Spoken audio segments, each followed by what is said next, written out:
ওনার রাষ্ট্রের এরিয়া ছিল 2,55,00,000 বর্গ মাইল। আল্লাহু আকবার। আমাদের রাষ্ট্রের এরিয়া কত? 1,55,000 বর্গ মাইল। বাংলাদেশ কত বড়? 1,55,000 বর্গ মাইল। আর ওমরের দেশ ছিল 2,55,00,000 বর্গ মাইল। জোরে কোন সুবহানাল্লাহ। মানে সমানে অর্ধেকটা দুনিয়া। কোন পৃথিবীর সমান কয়টা? অর্ধেকটা পৃথিবী চালাইছে ওমর। এরপর মানুষের উপরে বৈষম্য দূরের কথা দোস্ত, একটা পশু পর্যন্ত একটা পশুর উপরে বৈষম্য করতে পারে নাই। একটা পশু পর্যন্ত একটা পশুর উপরে বৈষম্য করতে পারে নাই। একে বলে কোরআনের আইন। জোরে বল সুবহানাল্লাহ। আপনাদের বুয়াপুরে কি 5 তলা বাড়ি আছে? আছে কিনা? 4 তলা বাড়ি আছে কিনা? আচ্ছা, 4, 5 তলা 6 তলা বাড়ি আছে। কতক্ষণ ঠিক কিনা? 6 তলা একটা বাড়ির মধ্যে 12টা ফ্ল্যাট। কতক্ষণ কয়টা ফ্ল্যাট? এই 12টা ফ্ল্যাটে কি বাড়িওয়ালা একলাই থাকে না ভাড়াটিয়া থাকে? জোরে কোন, বুঝে কোন, ভাড়াটিয়া থাকে কিনা? 12টা ফ্ল্যাটের মধ্যে একটা ফ্ল্যাটের মধ্যে থাকে বাড়িওয়ালা, আর 11টা ফ্ল্যাট ভাড়া। কতক্ষণ ঠিক কিনা? তাহলে ভাড়াটিয়ার সংখ্যা বেশি না বাড়িওয়ালার সংখ্যা বেশি? ভাড়াটিয়ার সংখ্যা বেশি। কতক্ষণ ঠিক কিনা? তারপরেও আইন কাটটা চলে, বাড়িওয়ালার আইন চলে। কেন? উনি এই বাড়ির স্বত্বাধিকারী। উনি যা টাকাতে কিনেছেন, টাকাতে বাড়ি করছেন, উনি ট্যাক্স দেন, উনি ইনকাম ট্যাক্স দিতেছেন, পৌর ট্যাক্স দিতেছেন, উনি এটার বাড়ির মালিক। তুমি থাকলে ভাড়াটিয়া থাকতে হবে।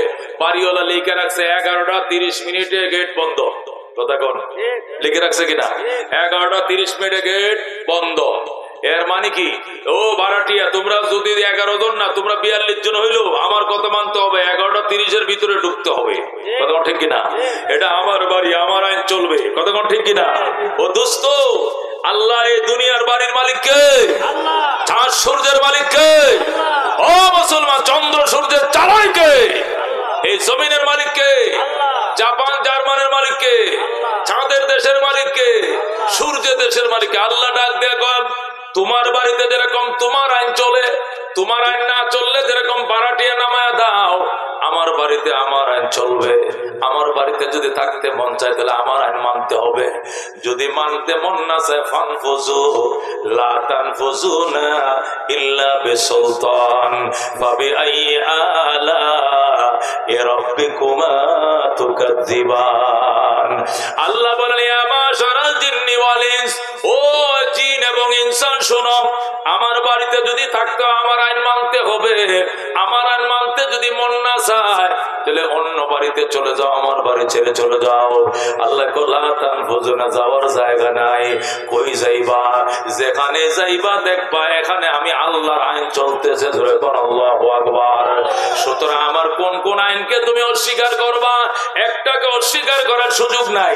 এই জন্য দোস্ত, উমর ফারুক রাদিয়াল্লাহু তাআলা আনহু, ওনার রাষ্ট্রের এরিয়া ছিল 2,55,00,000 বর্গ মাইল। জোরে কোন আল্লাহু আকবার। আমাদের রাষ্ট্রের এরিয়া কত? 1,55,000 বর্গ মাইল। বাংলাদেশ কত বড়? 1,55,000 বর্গ মাইল। আর ওমরের দেশ ছিল 2,55,00,000 বর্গ মাইল। জোরে কোন সুবহানাল্লাহ। মানে সমানে অর্ধেকটা দুনিয়া। কোন পৃথিবীর সমান কয়টা? অর্ধেকটা পৃথিবী চালাইছে ওমর। এরপর মানুষের উপরে বৈষম্য দূরের কথা দোস্ত, একটা পশু পর্যন্ত একটা পশুর উপরে বৈষম্য করতে পারে নাই। একটা পশু পর্যন্ত একটা পশুর উপরে বৈষম্য করতে পারে নাই। একে বলে কোরআনের আইন। জোরে বল সুবহানাল্লাহ। হযরত ওমর ফারুক রাদিয়াল্লাহু তাআলা আনহু মদিনায় খেজুর গাছের তলায় শুয়ে রইছে। আর পশ্চিমে 1,500 মাইল পশ্চিমে আফ্রিকার জঙ্গল থেকে হরিণ আর সিংহ একসাথে নদীর ঘাটে পানি পান করতে আইছে। হরিণ আর সিংহ একসাথে পানি পান করতে আইছে। সিংহ আর হরিণ একসাথে পানি পান করে। সিংহ এদিকে যায়, হরিণ এদিকে যায়।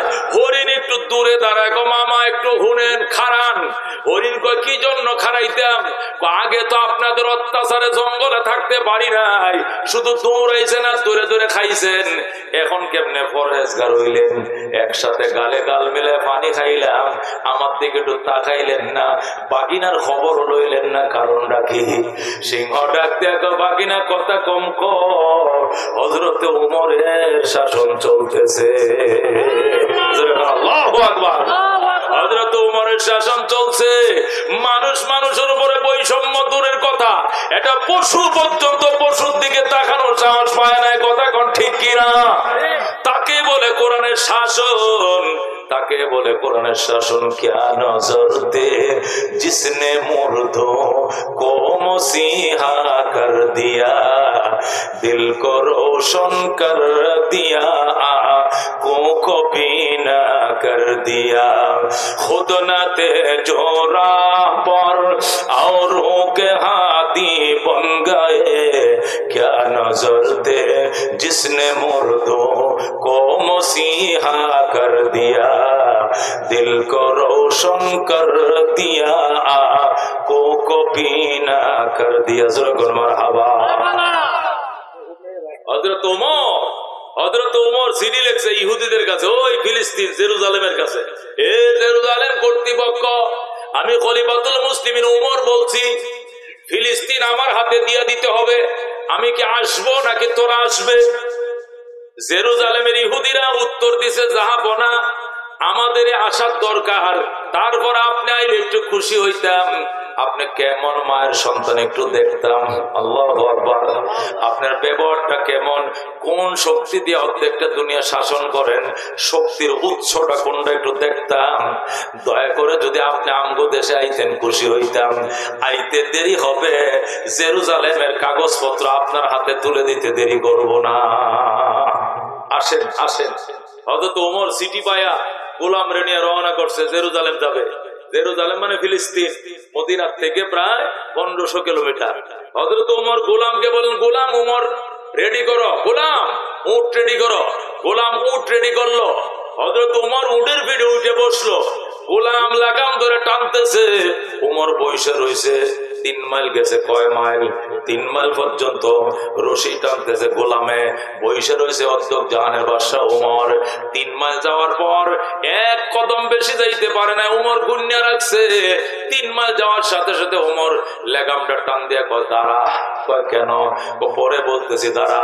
গোলাম দাঁড়াইছে, ওমর লাফ দিয়ে নামছে, নাইমে কয়, লাগামটা আমার হাতে দে, এবার তুই উটের পিঠে উঠে বয়, তুই বইসা থাকবে, অর্ধেক জাহানের বাদশা ওমর এগার লাগাম ধরে টানবে। ও মুসলমান, সাম্য কাকে বলে, মানবিক মর্যাদা কাকে বলে?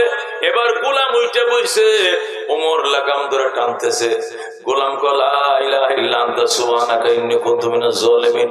ওমর কয়, তুই মুসিবতের কালমা পড়স কে? তোর উপরে কোন বিপদ হইছে? কয়, বিপদ মানে এটা কোন যে কোনো মুহূর্তে আইতে পারে। কয়, কি বিপদ? কয়, ঠাডাও পড়তে পারে মাথায়, আসমানও ভাঙ্গে পড়তে পারে। কয়, কারণ কি?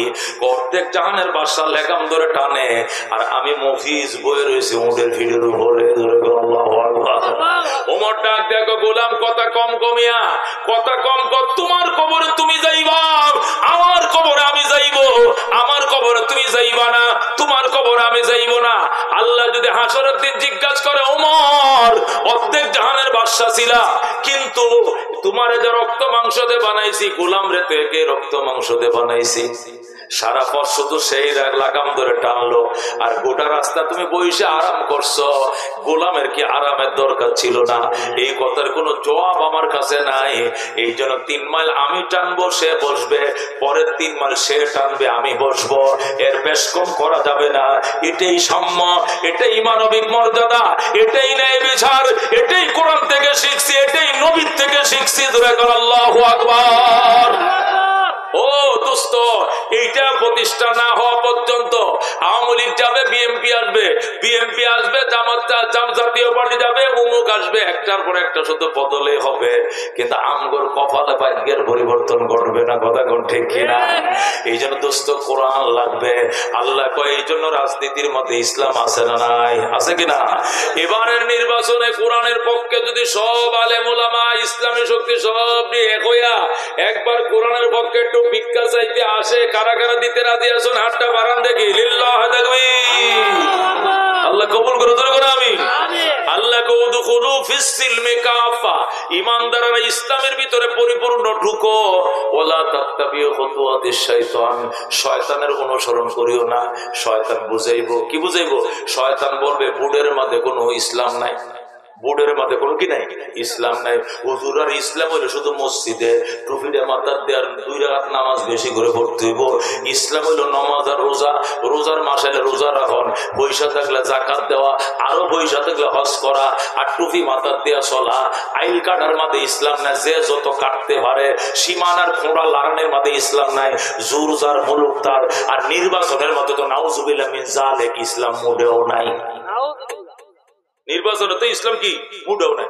হুজুররাও রাজনীতিতে নাইমা বসে, দেখছো কারবা, এটা কিয়ামতের আলামত। হুজুররাও রাজনীতিতে নাইমা বসে, শুনছেন, এটা বলে কিয়ামতের আলামত। তাহলে উমর যে দেশ চালাইছেন এটা কিয়ামতের আলামত চালাইছেন, আবু বকর যে চালাইছেন এটা কিয়ামত চালাইছেন কেন? আল্লাহু আকবার বল, আল্লাহু আকবার।